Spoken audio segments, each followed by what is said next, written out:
Guido Pettarin, presidente del comitato del Friuli Venezia Giulia, un progetto questo importante, se possibile anche da copiare, che mira a portare nuova linfa al movimento giovanile, al movimento del futuro assoluto italiano. Sicuramente sì, mira a portare nuova linfa a tutto il movimento dell'atletica nazionale. È un'iniziativa importante perché è un inizio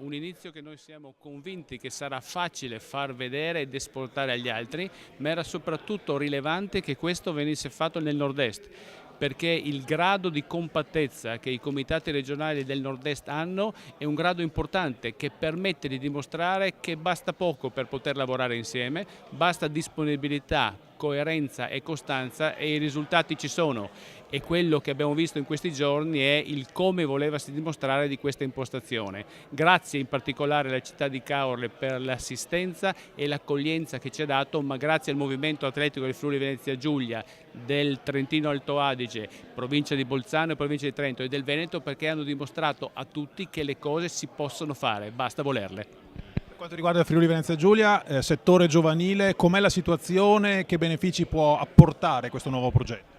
Per noi la situazione è particolarmente positiva, abbiamo registrato un incremento dei tesseramenti del settore giovanile estremamente importante, l'impiantistica si sta perfezionando in maniera determinante con il recentissimo aver inaugurato l'impianto del Grezza da Trieste Autocorsie, dove si sono svolte con un bel successo di pubblico e di risultati i campionati italiani assoluti di atletica, e quindi questo progetto dà una spinta ulteriore a una strada che noi abbiamo con decisione iniziato a percorrere, ma che siamo sicuri riusciremo a percorrere meglio insieme agli altri, perché solamente l'unione fa la forza, soprattutto nelle attività sportive.